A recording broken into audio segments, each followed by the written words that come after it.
Assalamualaikum warahmatullahi wabarakatuh. Alhamdulillahi rabbil alamin. Innal hamdalillah nahmaduhu wa nasta'inuhu wa nastaghfiruh wa na'udzu billahi min shururi anfusina wa min sayyiati a'malina. May yahdihillahu fala mudilla lahu wa may yudlilhu fala hadiya lahu. Asyhadu an la ilaha illallah wahdahu la syarika lah wa asyhadu anna Muhammadan abduhu wa rasuluh alladzi la nabiyya wa la rasula ba'dah. Allahumma shalli ala nabiyyina Muhammadin wa ala azwajihi wa dzurriyyatihi wa ahli baitihi wa ashabihi wa man walah. A'udzu billahi minasy syaithanir rajim. Ya ayyuhalladzina amanu taqullaha haqqa tuqatih wala tamutunna illa wa antum muslimun. Fausikum wa iya ya nafsi bitaqullah faqad fazal muttaqun. Alhamdulillahirabbil alamin. Bapak, rekan-rekan sekalian yang dirahmati Allah, segala puji bagi Allah taala. Monggo kula panjenengan sami tansah mendoakan rasa syukur dumateng Allah Subhanahu wa taala lan kita manfaatkan semua nikmat Allah sebagai sarana kita untuk taat itu dumateng Allah Subhanahu wa taala. Nggih. DDP dumateng Allah Subhanahu wa taala, manembah dumateng Allah Subhanahu wa taala. Kita lajengaken. Pertemuan kita kemarin kita membahas tentang ilmu paling dasar yang harus dimiliki seorang muslim sih. Jadi satu adalah ilmu tentang Allah, yang kedua adalah ilmu tentang ajaran Allah. Ilmu tentang Allah ada 5, sudah kita bahas ini materi kemarin. Saya hanya mengingatkan saja, monggo nangke seratanipun dipun emot-emot ya. Satu tentang zatnya Allah, kita harus paham zatnya Allah. Ya, karena Allah Ta'ala itu Rabb yang menguasai alam semesta. Allah itu hak, Allah itu nyata. Hanya memang Allah Ta'ala berkehendak untuk mensifati dirinya di dunia ini ghaibun, tidak bisa dilihat oleh pandangan mata. Ya. Lalu mengilmui tentang sifat-sifat Allah. Bapak ini penting ya. Jadi nyuwun ngapunten bagi sebagian orang ketika membicarakan tauhid asma wa sifat, membicarakan tentang nama dan sifat-sifat Allah itu bagi sebagian orang menjemukan. Oh enggak itu. Kalau kita kepengen dan selama ini penasaran kepengen mengenal Tuhan kita itu seperti apa, itu justru yang dublek-ublek nanti adalah tauhid asma wa sifat. Ya kalau misalkan kita mau, kapan-kapan nanti kita selingan lah materi tentang mengenal nama-nama dan sifat-sifat Allah. Tetapi nek sekali pertemuan buatan sekam, itu satu kitab dewe nih nek kita bahas, iso setahun 2 tahun udah habis satu pekan itu. Sekali pertemuan, satu pekan sekali pertemuan. Butuh kita mengenal sifat-sifat, karena kita nanti akan mengenal Tuhan kita itu seperti apa. Allah punya sifat misalkan as-sam, Allah itu as-sami', berarti Allah memiliki sam, Allah memiliki pendengaran, Allah memiliki penglihatan, Allah itu kedudukannya tinggi. Semuanya harus kita kenal, nggih. Untuk apa? Untuk memahamkan kita Tuhan kita itu seperti apa. Kemudian af'alnya Allah, kita mengenal af'alnya Allah. Allah itu tidak pernah berhenti bekerja, ya, kullu yaumin huwa fi sya'an. Wonten ing surat Ar-Rahman, Allah setiap hari itu sibuk. Sibuk ngopo? Sibuk ngurusi kita, sibuk ngurusi makhluknya di alam semesta ini. Yas'aluhu man fis samawati wal ard, kullu yaumin huwa fi sya'an. Allah ngendika ing surat Ar-Rahman. Yas'aluhu man fis samawati wal ard. Allah itu Rabb yang diminta oleh seluruh makhluk di alam semesta ini, di langit dan di bumi.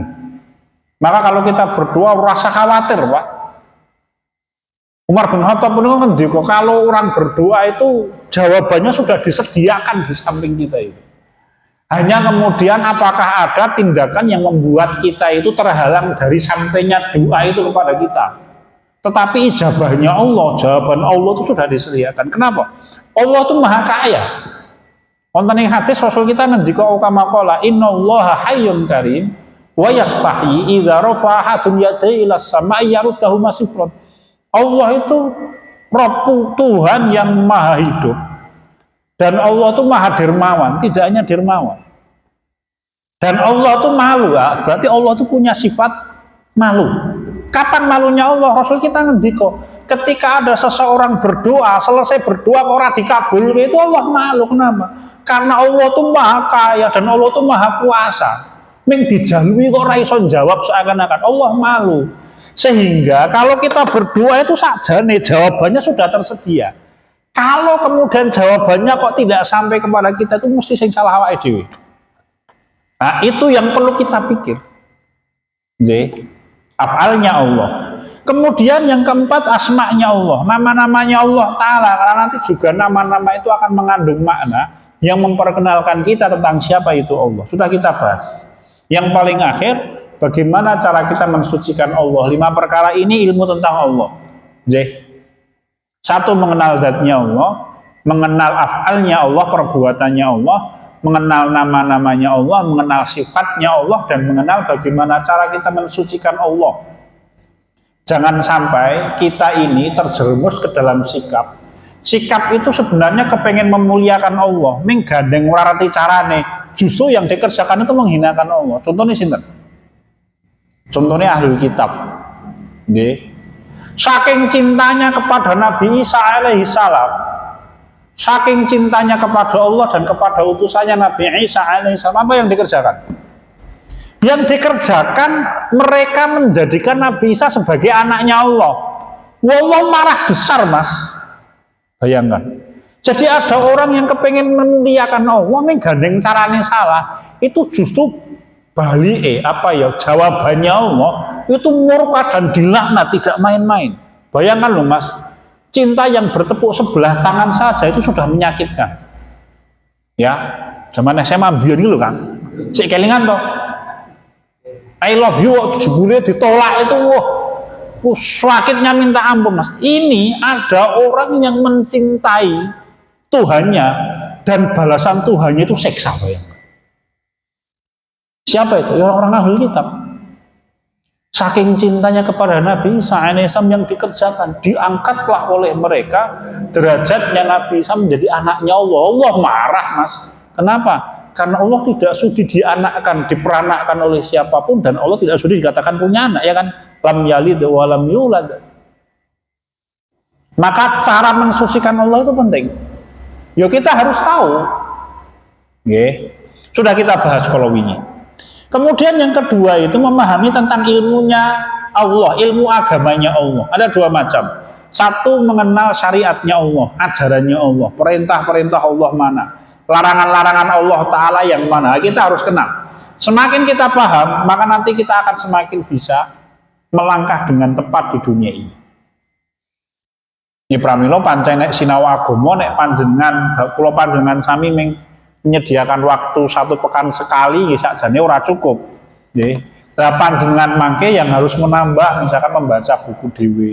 Nanti kalau tidak paham tanyakan kepada orang yang paham. Untuk apa? Untuk memberikan kita tambahan pengetahuan sehingga nanti langkah kita di dunia ini semakin tepat. Ya. Ini penting. Contoh nggih. Nek zamane Umar bin Khattab radhiyallahu anhu, dan aturan itu masih berlangsung sampai 700 tahun kata para ulama. Jadi Umar bin Khattab radhiyallahu anhu punika membuat satu aturan bagi para pedagang. Jadi nek dagang, siapapun yang berdagang itu harus mengenal fikih babul buyu, jual beli. Harus mengenal tentang jumlatul uqud, akad-akad di dalam jual beli. Nek tidak paham dan belum paham, maka mereka tidak boleh jualan. Lah engko uripe terus piye? Dijamin oleh negara. Wah, ini zaman Umar bin Khattab, gitu Mas. Zaman Umar Bakri semaput gitu Mas. Betulan. Nanti akan jaminannya bagaimana? Ya jaminannya dihitung. Nek misalkan anak 5, ya berarti nanti jaminan hidup untuk bapak 1, ibu 1 plus anak 5 berarti 7. Nggih. Jadi misalkan sedina kok entek 150.000 berarti ya sesasi oleh 150.000 ping 30 misalkan. Ya. Enak betul Mas. Enak ning zaman Umar bin Khattab gitu. Saiki ora iso gitu. Tapi betulan itu, dan itu berlangsung selama 700 tahun. Ya, di dalam Islam itu dipakai itu, sunnatus sahabah namanya. Dipakai sampai negeri terakhir yang memakai itu tuh Maroko, Mas. Ya. Jadi kalau ada pedagang yang belum tahu tentang fikih jual beli, karena begini Bapak-bapak, contoh nggih, panjenengan cobi persani. Salah satu dosa besar yang Allah sebutkan di dalam Quran itu nopo, tidak main-main kan. Kalau dosa disebutkan di dalam Quran berarti haramnya mutlak itu. Nopo itu? Mengurangi takaran timbangan. Wailul lil mutaffifin alladzina idza talu 'alan nasi yastawfun wa idza kalum aw wazanuhum yukhsirun. Wailul lil mutaffifin. Cilaka mencet siapapun orang yang suka mengurangi takaran. Ketika mereka membeli dan minta barangnya ditimbang, mereka minta agar timbangannya sempurna. Tetapi ketika mereka menimbang untuk orang lain, mereka mengurangi takaran. Allah ngejiko ngaten. Nah, bapak-bapak kula niku nate. Nggih, kula nate bapak-bapak. Ningali wonten ing salah satu acara televisi swasta investigasi tentang kejujuran pedagang di pasar ketika nimbang barang. Jadi di situ tuh ada cara sederhana untuk mengetahui pedagang ini jujur atau tidak, terutama yang pakai timbangan bandul itu loh. Jadi nanti biasanya begini, pedagang yang jujur itu ketika timbangannya tidak dipakai, itu maka bandul timbangan tidak diletakkan di atas papan. Tetapi biasanya pedagang yang tidak jujur itu ketika timbangan apa nih, timbangan papak, timbangan bandul itu tidak dipakai, biasanya nanti bandul diletakkan di atas papan timbangan. Kenapa? Karena nanti nek orang ditempatkan di atas papan timbangan ini jomplang. Ya. Itu cara yang disampaikan di situ di acara investigasi itu. Lajeng kula nate mubeng di salah satu pasar yang cukup besar nih, di dekat kampung saya sana. Niku kula ningali, terus selesai lihat itu tuh beberapa waktu kemudian kula coba tak lihat di pasar Mubeng itu, memang betul hanya ada dua pedagang itu yang ketika yang saya ketemui loh, yang ketika timbangannya radinggo itu bandulnya tidak diletakkan di atas papan itu betulan, memang hanya dua pedagang saya temukan. Jadi ketika tidak dipakai ketok, memang seimbang itu. Jadi begitu, yang lain ya tidak berani, atau mungkin saya tidak melihat nih, karena saya perhatikan itu hanya menemukan dua pedagang. Dan penting bapak-bapak, kenapa ini penting? Awet kula niku pun nate gentosi ibu saya dagang di pasar, ya. Jadi saya masih ingat, nek kulaan gula sing 50 kilo satu karung itu mesti timbangannya mati, itu mesti kurang mas. Paling bagus itu 40 kilo itu nanti. Kadang 49,5 itu, 49 mas, paling bagus itu 49. Jadi 49,5 itu jarang. Ya, rata-rata istilah 49, jadi mesti kurang sekitar 1 kilo. Oke. 49,5 itu seingat saya jarang mas. Udah agak lama gitu. Pokoknya mesti timbangannya mesti kurang itu mas. Jadi kalau kita menimbang itu ya piye wong leblonjo 50 kilo dadine mung 49. Nggih, paling apik 49,5 tapi kelihatannya seingat saya itu jarang dapat. Mesti itu mas. Gek piye nek ngono kuwi? Ya. Ya mesti nanti akhirnya kalau pedagang yang tidak paham agama ya secara otomatis gandeng leblonjo kurang, berarti timbangannya awake dhewe ya dikurangi, ora berkah itu mas, dosa besar loh itu kan. Allah menyebutnya itu dilaknat di dalam Al-Quran. Saya dengan ibu saya coba eksperimen jujur itu rupanya dihafali karo pelanggan mas. Karena timbangan kita paske itu dihafali sama pelanggan. Kalau ningali ya, yang jualan gula kan banyak. Itu kalau beli di tempatnya orang lain setengah kilo, ya setengah kilo. Tapi kalau beli di tempat kita 3 kilo, 4 kilo kadang, ya mas. Kenapa ya? Karena tahu timbangan kita tepat, bahkan kita biasanya dilebihkan sedikit. Pancing untungnya ora pati gede meng perputarannya cepat. Itu salah satu bagian kecil dari fikih jual beli nggih. Pramila nggih monggo kula panjenengan sami memahami ini. Ingkang angka kalih terkait dengan mengenal aturan Islam, ilmu yang kedua itu adalah mengenal tentang hukuman ketika orang meninggalkan perintah atau melanggar larangan, dan pahala bagi orang yang mengerjakan perintah atau meninggalkan larangan. Kenapa? Karena itu akan mendorong kita untuk beribadah, mendorong kita untuk mentaati Allah. Terus bapak-bapak, ibu-ibu ngemutaken bilih amal soleh kula panjenengan sami ganjarane dunya akhirat. Meskipun nek misalkan ditanya luwih manfaat pundi dunya akhirat, jauh lebih besar manfaatnya di akhirat. Sehingga para sahabat punika ngendika kali, kalau kami boleh memilih pahala amal soleh itu di akhirat tok, kami akan meminta pahalanya di akhirat tok. Tetapi Allah memberikan pahala ini dunia akhirat. Jadi kalau orang itu semakin mentaati Allah, ya nanti Allah akan semakin memperbaiki dunia, demikian pula akhiratnya. Hanya memang manfaat terbesar itu di akhirat. Contoh begini mas, contoh gini, ini contoh. Contoh misalkan kita bicarakan tentang korban misalkan. Korban itu kan pahalanya besar. Dunia akhirat dia bagian dari sedekah. Hanya memang pahalanya lebih besar daripada sedekah biasa. Bayangkan likuli sya'rin minhu ajrun aw kama qala. Rasul kan ngendika, setiap satu bulu ada satu pahala. Nih, bapak ada di antara kita yang kepengen nyoba baru mulai korban terus kemudian dikelumpuke ulu terus dihitung ngoten niku Mas. Kira-kira nek dihitung ulune sapi atau kambing yang kita sembelih ini setahun rampung ora Mas ngitung ulu iki. Ora rampung mungkin. Ya kurang gawean banget niku Mas. Ya. Tapi betapa banyaknya gambaran yang disampaikan Rasul itu. Setiap satu helai bulu, satu pahala. Lah, kalau itu kita kaitkan dengan pahala di bawahnya namanya sedekah biasa. Bayangkan, sedekah itu kan menyembuhkan penyakit, bisa tuh manfaatnya. Ingat kisahnya sahabat Imam Hasan Al-Basri rahimahullah. Ketika ditanya tentang seseorang yang sakit orang mari-mari, apa saran beliau? Sedekah.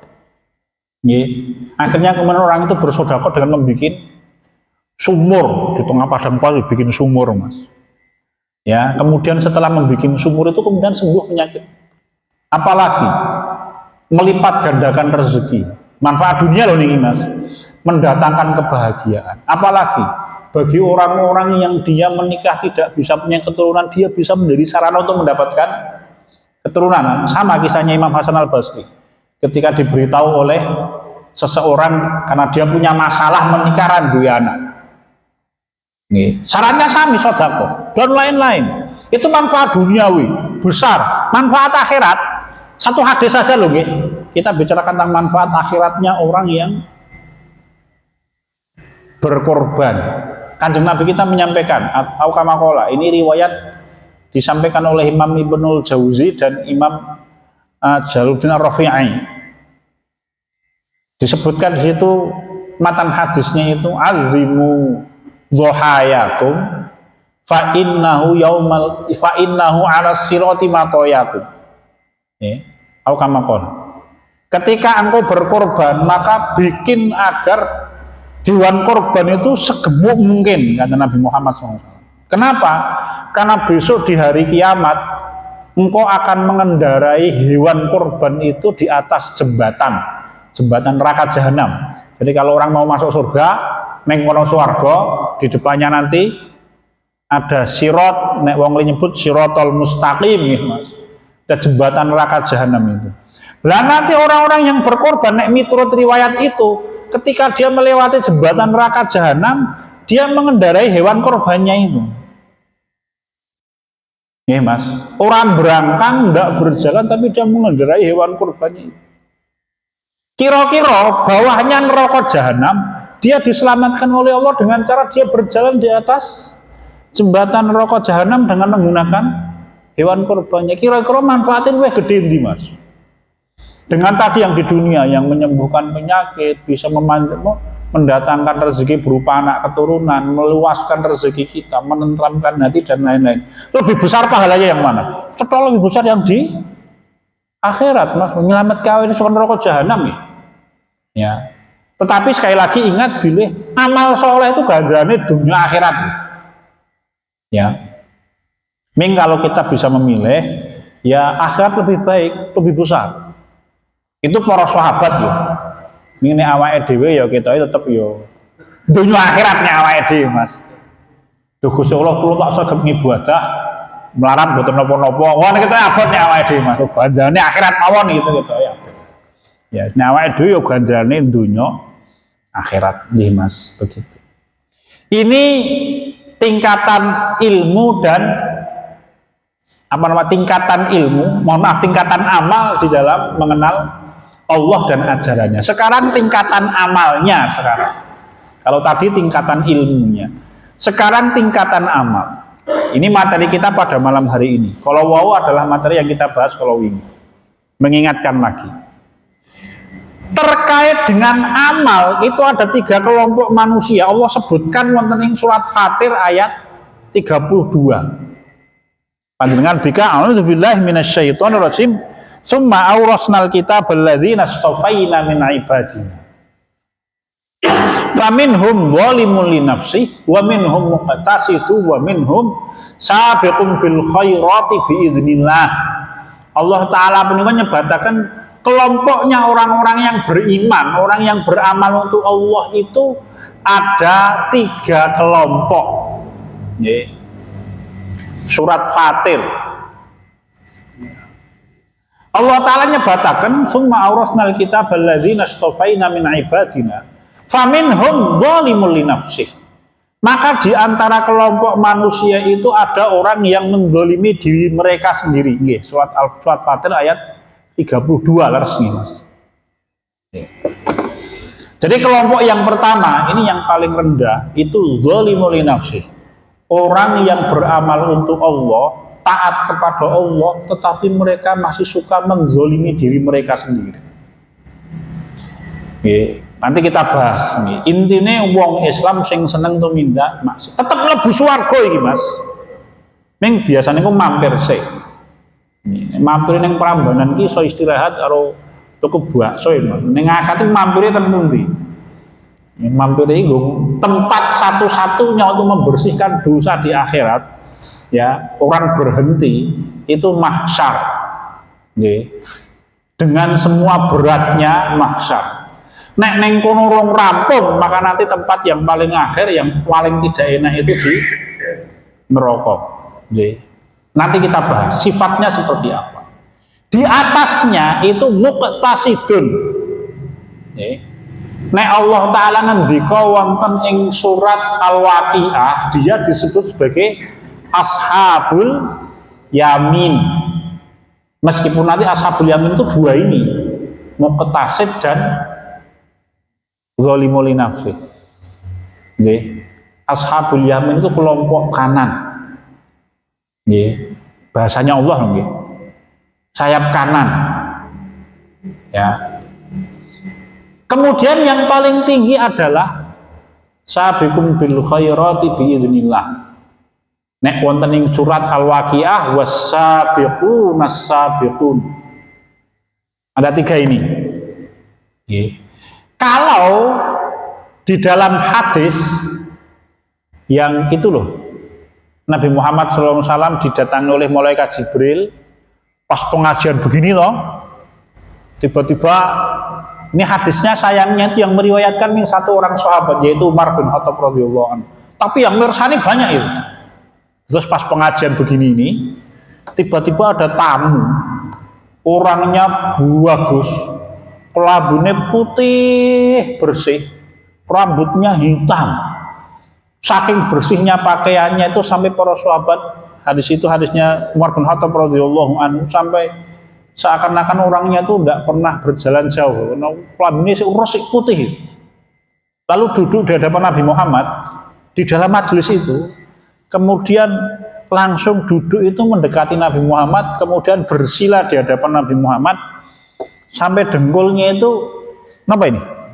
Gatuk dengan dengkulnya kanjeng Nabi kita Muhammad SAW di hadapan para sahabat. Kemudian orang ini bertanya 3 hal. Apa itu ihsan? Apa itu iman? Apa itu Islam? Nah ini tingkatan Mas. Sama dengan ini sebenarnya. Hanya bahasanya berbeda, tapi sama nanti sifatnya. Jadi itu tingkatan iman. Yang paling rendah itu Muslim, Islam, orangnya Muslim. Nanti di atasnya adalah iman, orangnya mukmin. Nanti yang paling tinggi adalah ihsan, orangnya namanya muhsin atau muttaqin. Ya. Jadi ada Muslim, ada mukmin, ada muttaqin. Ini tingkatan amal. Lajeng bedanya di mana? Mari kita bicarakan yang paling tinggi dulu. Yang paling dhuwur. Nggih. Ini kalau Imam Ibnul Qayyim al-Jauziyah niku wong sing mlebu swarga tanpa hisab. Ketika semua orang dindeke ning padang mahsyar, 50.000 tahun, Mas.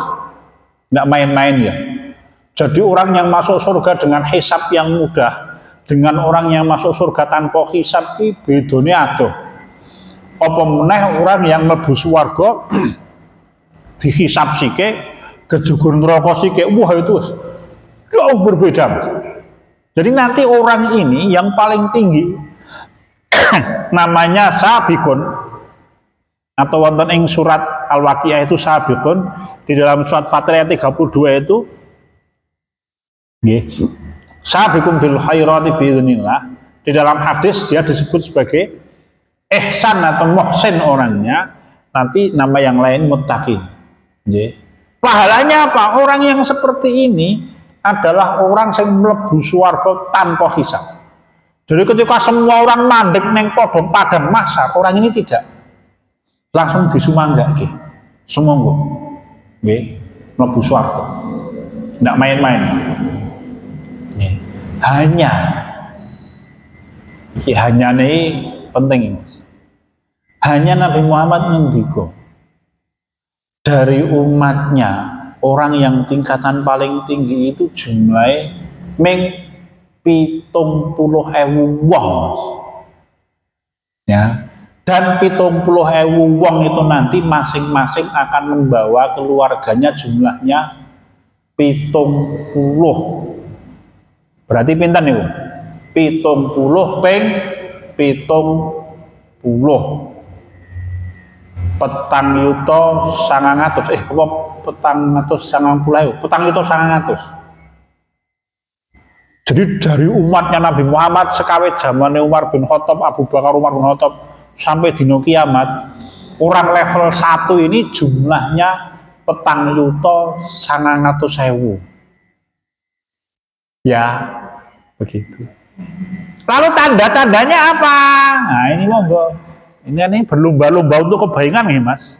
1. Imam Ibnul Qayyim al-Jauziyah rahimahullah ngendika fal qiyamu bil wajibat wal mandubat wa tarkul muharramati wal makruhat zahidina fima la yanfa'uhum fi ma'adihim mutawarri'ina amma yakhafuna dzararahu. Monggo diperhatikan dengan seksama ini. Nek awake dhewe kepengin mlebu swarga tanpa hisab. Kalau nek kula kepengine mlebu swarga ora ketemu neraka sik ora apa-apa ngono ya. Wis Mas nggih. Ning semaput niku pokoke Mas. Ya, ambiar nek niku Mas. Ya kita itu berdoa kepengine mlebu swarga tanpa mampir neraka Mas. Ya. 1. Sifatnya muttaqin, atau nama lainnya muqarrabin, nama lainnya adalah sabiqun atau sabiqun bil khairat, ya. 1 yaitu orang yang melaksanakan semua hal yang Allah wajibkan. Nggih, berbakti kepada orang tua ya, sholat fardu ya, puasa Ramadan ya, mampu munggah kaji, zakat mal, duit rada akeh, zakat mal, sing wajib-wajib Mas. Ya, menghormati gurunya ya, nggih to Mas. Wah, sakniki sambiar ya Mas. Caca SMA ini ora lulus sekolah ya gurune entek nih Mas. Bahkan tetangga kampung saya itu digawake gratis karo muridé wah biar nih. Mbuh ning iki guru STM nih. Mas Hermawan mbuh kula nih. Muga-muga mboten nih Mas. Ketenanan nih Mas.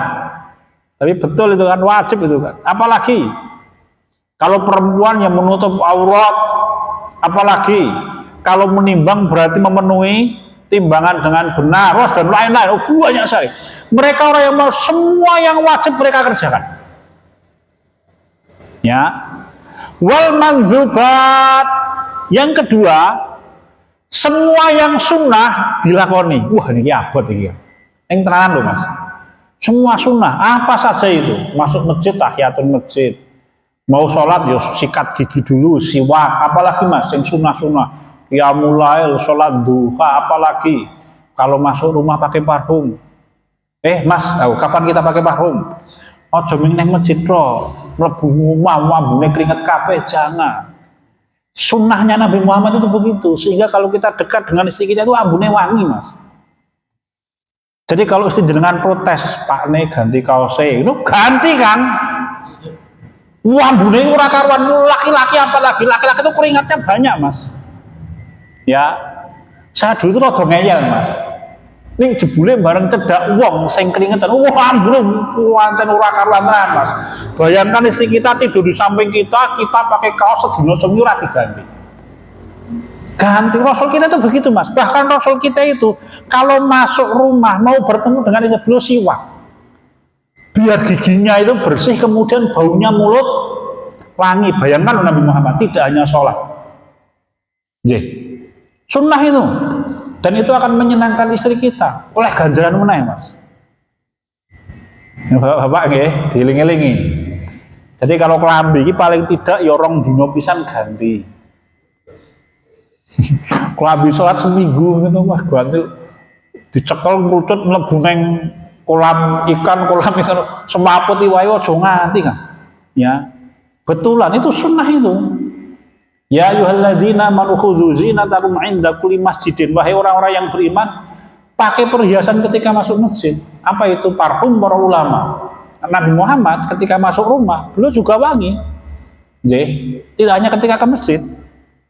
Sunnah itu banyak sekali. Salat qobliyah, ba'diyah, wah semuanya dilakoni. Ini sifat keempat. Yang ketiga, yang ketiga, wa tarkul muharramat, meninggalkan semua yang haram. Wes apa wae disebut akeh, Mas. Ora ming mau 5 itu. Nggih. Nek ana mau 17, nek ana selawe mau selawe, semuanya ditinggal. Yang keempat, dan meninggalkan perkara-perkara yang makruh. Makruh itu dosa kecil nek sebagian ulama. Meninggalkan yang makruh. Contoh nama Mas dosa kecil itu. Contoh jenengan pergi ke masjid pakai sepatu, ora ono sandal. Di situ ada sandalnya jamaah yang sudah hadir terlebih dahulu. Lalu panjenengan pinjam tanpa izin. Ini dosa kecil. Jenenge gosok. Dosa kecil, Mas. Nek jenengan pinjam ora dibalekke salah awase, dosa gede, ya Mas. Nggih. Atau jenengan ana pit nggih, nyileh dibalekke ning ora tidak izin, dosa kecil itu. Ya, model-model begitulah. Apalagi masuk masjid, nek masjid iki jembar ya Mas, langgar. Langgar itu biasanya ngono lawang, ora ono cendelane atau imaman, biasanya kan panjangnya 3 meter, luasnya 4 meter, sempit ngoten niku mlebu saka sawah, buar macul, ngarit nggo wedhuse, ngenahi pangan wedhuse, salat luhur langsung mlebu masjid ora ganti klambi. Dadi sing mlebu masjid ki, sing mlebu langgar ki wedhuse apa sapa, wah wis buadeg pokoke men iki. Itu makruh itu, Mas. Ya. Itu bahkan kalau nanti sampai mengganggu jamaah yang lain, itu bisa lebih tidak baik lagi. Rasul kita itu ketika ada seorang sahabat yang baru saja makan bawang putih, orasi katanya diminta untuk pulang ke rumah. Kenapa? Karena dia mengganggu jamaah yang ada di sampingnya. Kalau monggo bapak nek sholat subuh, monggo sikat gigi yang tidak biasa sikat gigi setiap hari, paling tidak nek sholat subuh. Kowe tenanan Mas. Saya sholat di sampingnya orang sing ora sikat gigi nek subuhan iki tenanan. Tadi sepanjang suatu bernapasnya pakai mulut, Mas. Wah, boleh tenanan kan? Ya. Aku ora ngapusi Bapak-bapak aja. Itu makruh di dalam Islam. Kenapa? Karena kita mengganggu orang. Ya, jadi meninggalkan perkara-perkara yang makruh. Yang kelima, sifat yang kelima muttaqin atau muqarrabin atau sabiqun bil khairat, ya. Itu adalah orang yang zuhud kepada dunia. Zuhud kepada dunia itu dia menguasai dunia, tetapi dunia tidak dimasukkan ke dalam hati. Sehingga ketika dunianya berkurang tidak sedih, ketika bertambah tidak bahagia. Biasa wae. Orang zuhud. Orang zuhud kepada dunia itu kaya, bisa Mas. Imam Syafi'i rahimahullah itu ditanya oleh seseorang, wahai Pak Kiai, bahasa kita, bisa tidak orang zuhud kepada dunia, sedangkan dia sedang megang uang milik dia itu 1000 dinar. Kalau kita rupiahkan ya 8 miliar. Bisa tidak? Bisa, kata beliau, selama tadi berkurangnya uang itu tidak membuat dia sedih dan bertambahnya uang dia tidak membuat dia bahagia. Biasa wae. Kenapa? Dia tahu kok dunia itu hanya titipannya Allah. Itu orang zuhud. Ali bin Abi Thalib radhiyallahu anhu khalifah, Mas. Ini presiden loh ini. Bahkan kalau khalifah itu kan presiden itu. Itu pernah masuk ke dalam Baitul Mal negara itu. Kemudian beliau berkata di hadapan harta yang ada di dalam Baitul Mal itu. Kalau Anda kepengen tahu sekali pengiriman, Umar bin Khattab itu pernah menerima kiriman sekali Baitul Mal ketika menaklukkan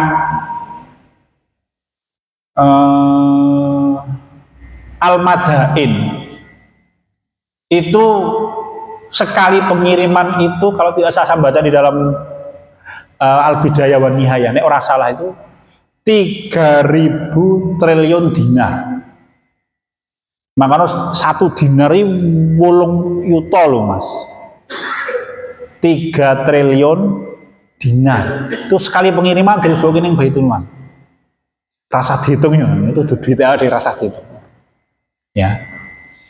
Di hadapan hartanya itu, apa kata Ali bin Abi Thalib radhiyallahu anhu, wahai dunia, silahkan engkau goda semua orang, tapi jangan coba-coba menggoda aku, karena aku telah mentalak 3 dirimu. Itu orang zuhud, Mas. Ya, kayaknya Ali bin Abi Thalib. Ali bin Abi Thalib itu ketika sedo, beliau mati syahid itu garwane sekawan, selain Fatimah ya, Fatimah radhiyallahu anha sudah meninggal.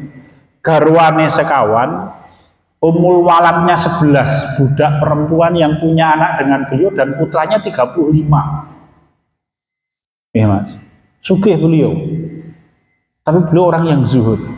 Jadi zuhud itu begitu. Ya. Kemudian yang keenam, warok terhadap harta yang tidak halal, berhati-hati. 6.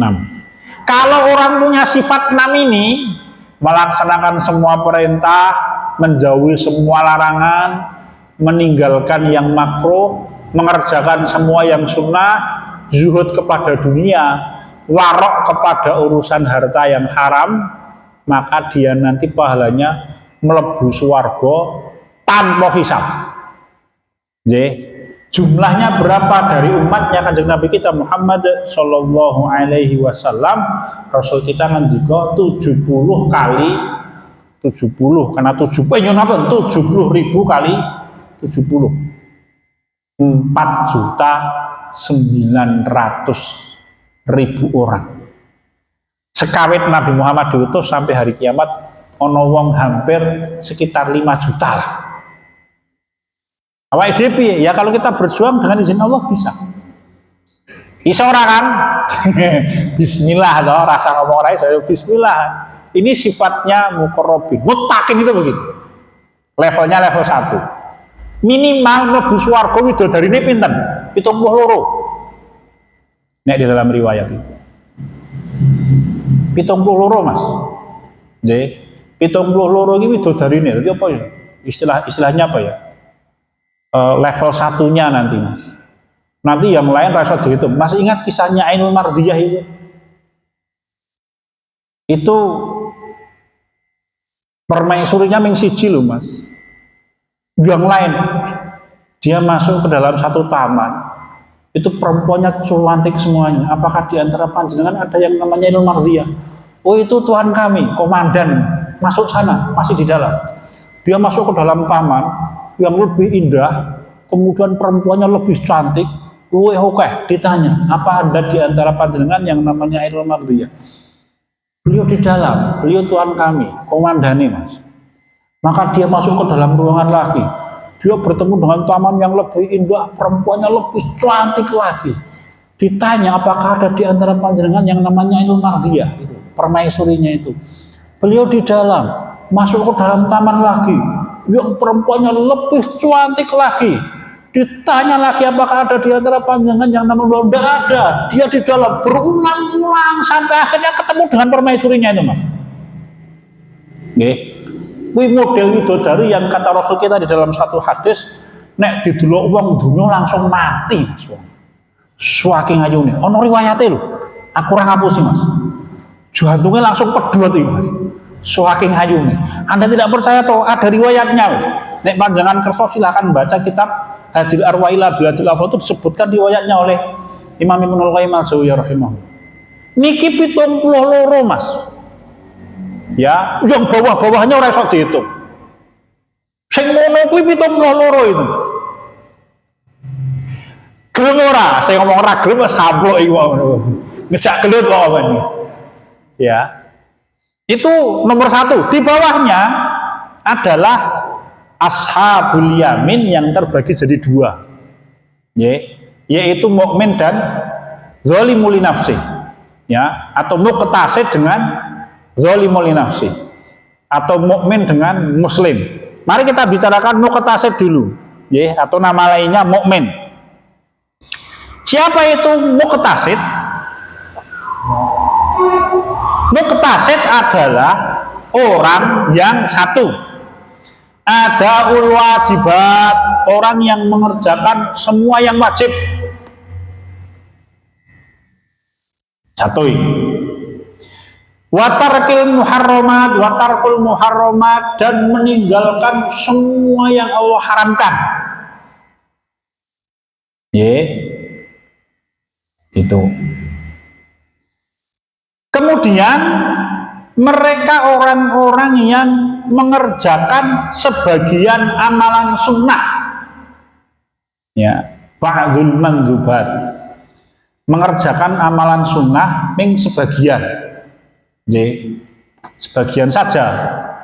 Sholat duha sregep, sholat tahajud bolong-bolong, sholat tahajud sregep, sholat duha sregep, poso sunnah sok-sok karora gitu.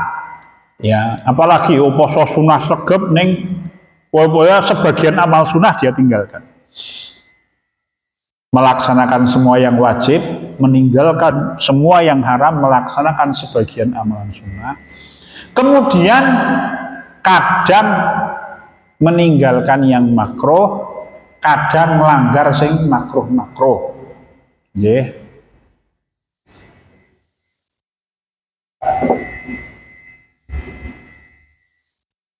Kemudian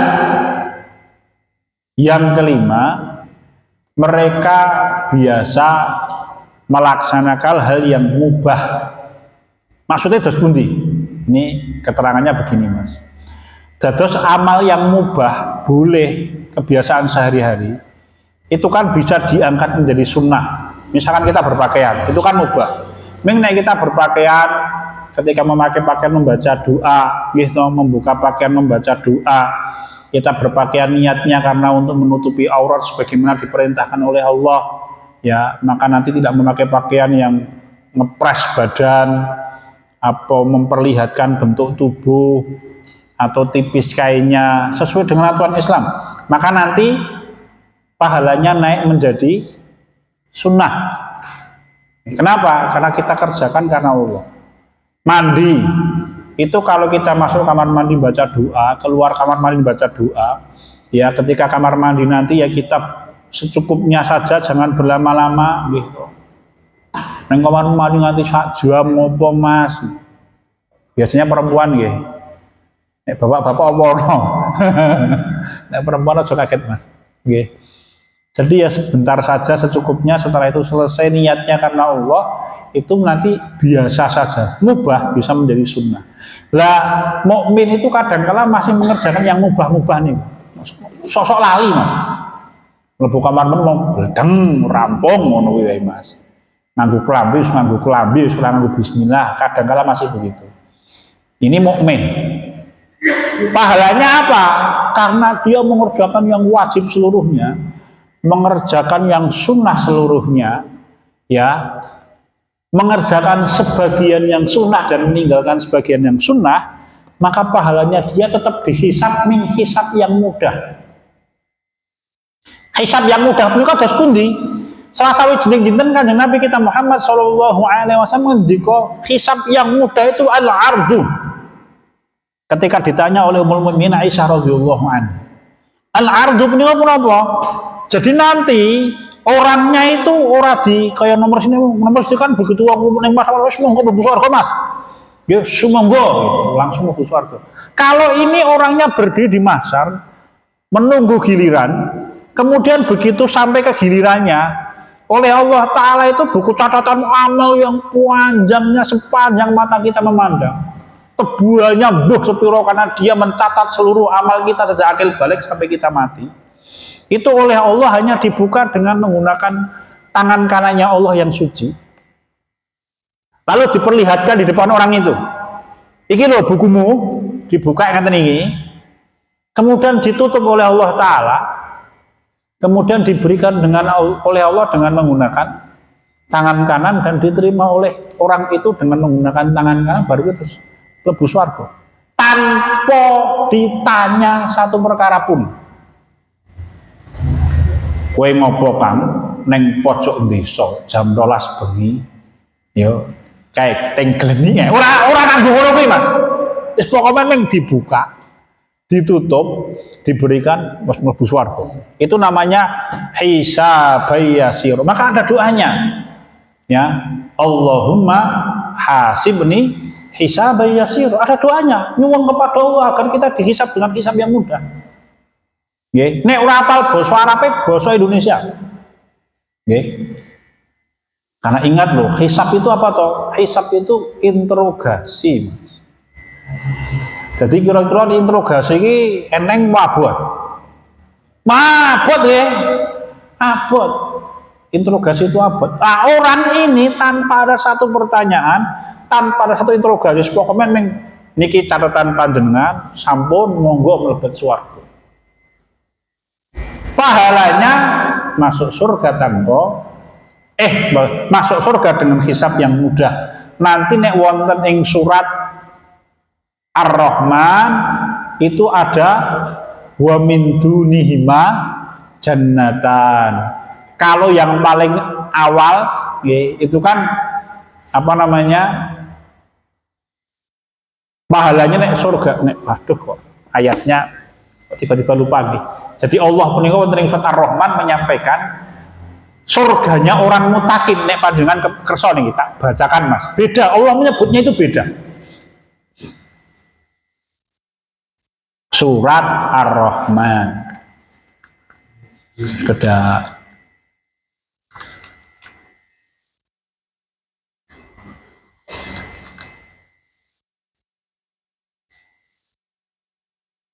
Nah, jadi Allah Ta'ala punika nyebatakannya berbeda.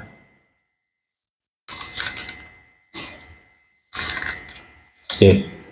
Jadi kalau pahalanya surganya untuk orang-orang muttaqin,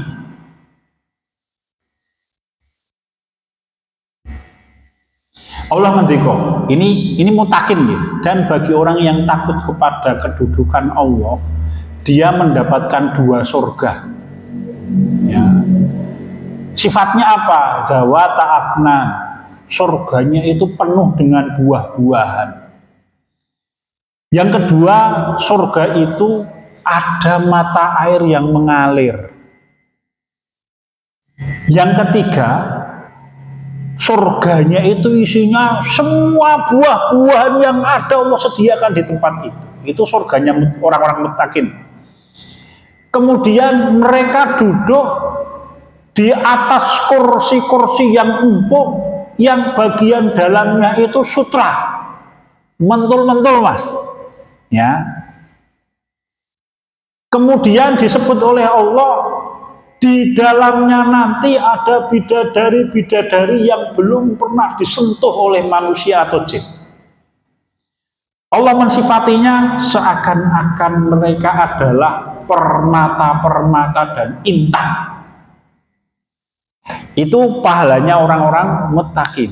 Bagaimana orang-orang mukmin? Pahalanya di bawahnya, dan di bawahnya nanti ada dua surga. Surga ini untuk orang-orang mukmin dan orang-orang muslim. Ning bedane nek mukmin orang nganggo mlebu neraka, nek muslim ki mlebu sik, Mas. Sifatnya apa? Mudahamatan, beda mas. Kalau Allah menyebut surganya muttaqin itu penuh dengan buah-buahan, kalau Allah menyebut surganya mukmin itu hijau, ya mas. Jadi hijau. Luwih apa sing ngendi? Sing akeh buah-buahan, karena kalau pohon itu dengan buah-buahan pasti otomatis warnanya, daunnya menghijau. Tetapi pohon yang daunnya menghijau belum tentu banyak buahnya. Yang kedua, sifatnya fihi ma'ainanin nadhahatan. Surganya itu surga yang mana airnya memancar. Nek yang surganya muttaqin itu airnya mengalir ke bawah, kalau surganya mukmin itu airnya memancar. Jadi dia hasil dari mata airnya orang muttaqin, kemudian ditampung, kemudian bergerak di tempatnya. Beda mas. Disebut lagi fihi ma fakihatu wa nahlu wa rumman. Surganya orang mukmin itu di situ buah-buahan macam-macamnya banyak. Kalau orang muttaqin semua buah-buahan ada. Buah-buahan macamnya banyak, demikian pula kurma, demikian pula delima, jeruk. Beda mboten mas? Beda. Nek muttaqin wabah ono. Nek orang mukmin bermacam-macam buah-buahan plus ditambah dengan kurma dan jeruk. Beda mas. Kualitasnya berbeda. Kemudian di bawahnya bidadarinya fihinna khairatun hisan. Ya. Di dalamnya nanti ada bidadari-bidadari yang indah, yang mereka ada di dalam kemah-kemah. Kalau Allah menyebutnya bidadarinya orang muttaqin seperti intan dan permata. Di dalamnya kalau Allah menyebutnya widodarine mukmin ki indah dan cantik-cantik. Beda apa padha? Beda, Mas. Ning kabeh apik wae ning. Ora ono widodarine brengosen tetep ora ono. Santai mawon jenengan. Aman. Begitu, jadi Allah menyebutnya beda mas. Ya, beda. Lalu yang paling akhir itu adalah kantun gangsal menit nih. Pas. Yang paling akhir ashabul yamin itu adalah muslim. Atau nama lainnya wonten ing surat Fatir ayat 32, zalimul nafsi, orang yang beriman tapi masih suka berbuat zalim kepada diri sendiri. Kenapa? Karena berbuat dosa mas. Jadi itu minta dosa itu sadarnya dolimnya kepada kita. Misalkan gini, kita ketemu wong, ojo awake dhewe, contoh elek awake dhewe. No cah nom klitih. Nyabet uang terus blangsar, ketoke puas. Dia zalim kepada orang lain dan dia zalim kepada diri sendiri. Kenapa? Karena dia berbuat dosa. Bebannya dikembalikan kepada dia. Dia menyakiti diri sendiri saja nih. Maka Allah menyebutnya wonten Fatir ayat 32, zalimul nafsi. Meskipun dia zalim kepada orang lain. Ngantil wongan semaput, blangsar wongan terluka apa bahkan meninggal, itu kan seakan-akan yang disakiti korbannya, tetapi hakikatnya bebannya kembali kepada pelakunya. Nama lainnya muslim. Nek wonten ing hadis yang malaikat Jibril itu ada ihsan, ada iman, ada Islam. Derajatnya baru muslim. Nek wonten ing surat Al-Hujurat Allah ngendika qolatil a'rabu amanna qul lam tu'minu walakin qulu aslamna. Orang-orang Arab Badui mengatakan kami ini mukmin. Jawab, kalian belum mukmin, tapi katakan kami telah masuk Islam, Muslim. Muslim niki, nah, Mas. Sifatnya adalah ada 4. Kadang mengerjakan perintah, kadang meninggalkan perintah. Beliau. Yang ketiga, kadang meninggalkan perkara yang diharamkan.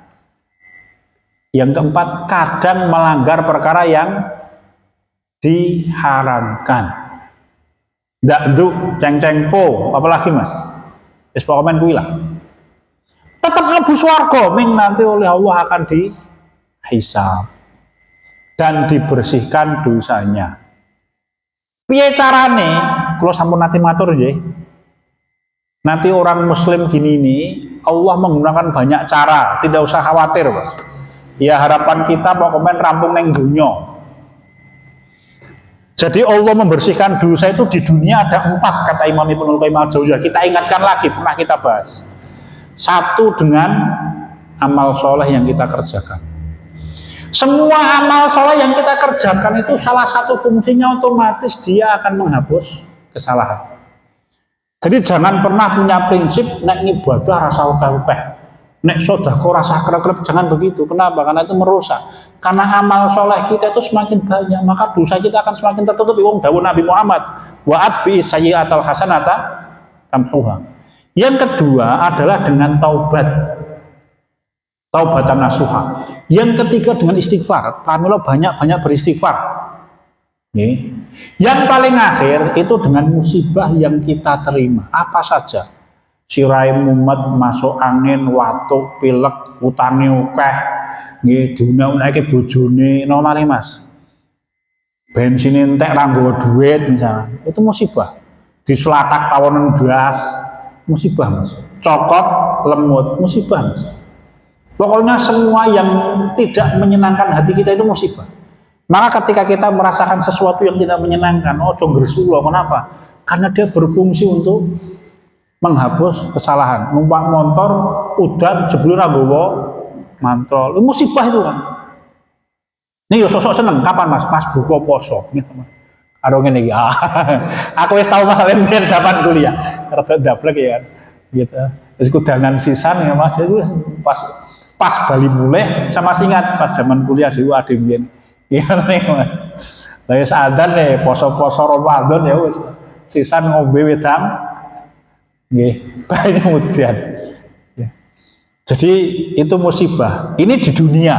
Harapan kita ya sudah dosa kita selesai di dunia. Neng dunia kok dereng rampung. Ada 3 cara di akhirat. Di alam barzakh. 1 dengan sholat jenazah dan doanya orang-orang yang menyolatkan kita. Pramila penting bapak duwe kanca wong saleh iki penting. Kenapa? Rasul kita ngendika kalau ada orang meninggal disolatkan 40 orang yang soleh, dosanya diapura oleh Allah. Kalau pun nanti cerita, saya itu pernah ketemu ada orang. Ming kula mboten dong nggih, ming saya lewat. Ya. Lewat dekat rumahnya lah. Saya tidak tahu cerita tetangganya. Jadi dulu sering saya lewat depan rumahnya orang itu. Itu ketika meninggal sing luwih itu 1000 buan. Tapi orang sing nyolatke. Wancane wong ora enak kabeh. Itu sampai akhirnya keluarganya itu minta tolong remaja masjid itu nyolat. Yo sing nyolat ning remaja masjid kok. Bayangkan nek wong 1000 ki wong saleh. Wah, jan Mas. 40 orang saja kita disolat oleh orang saleh, itu Allah akan mengampuni dosa kita. Lha iki wong 1000. Maka pentingnya duwe kanca wong saleh iki ngoten niku.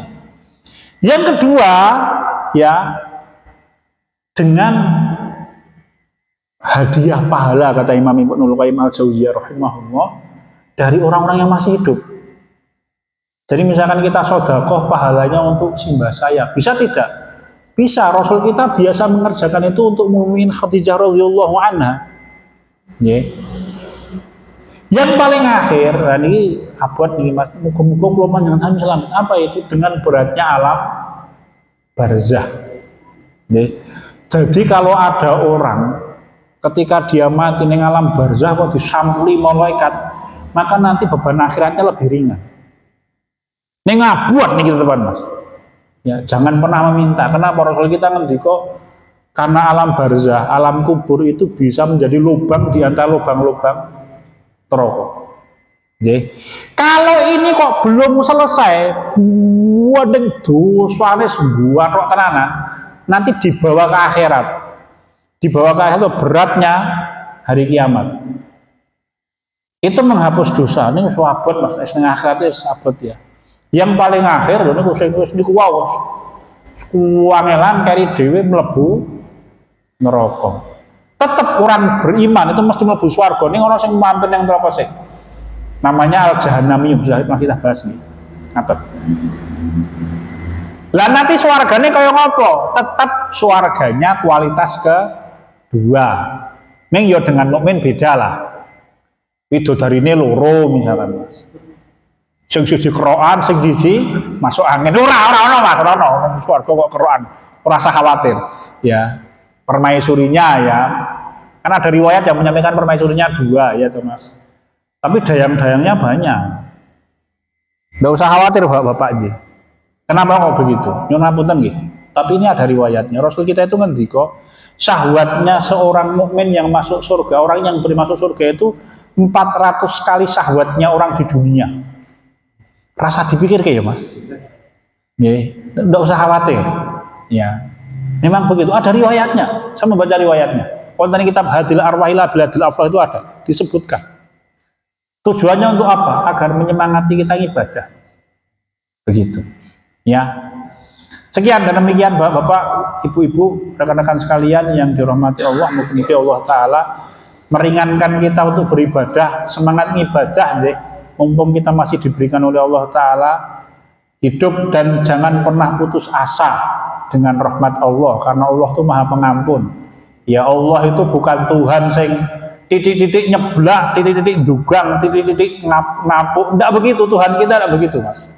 Ya, Allah itu Maha Pengampun. Ya, dan ampunan Allah lebih besar daripada murkanya Allah.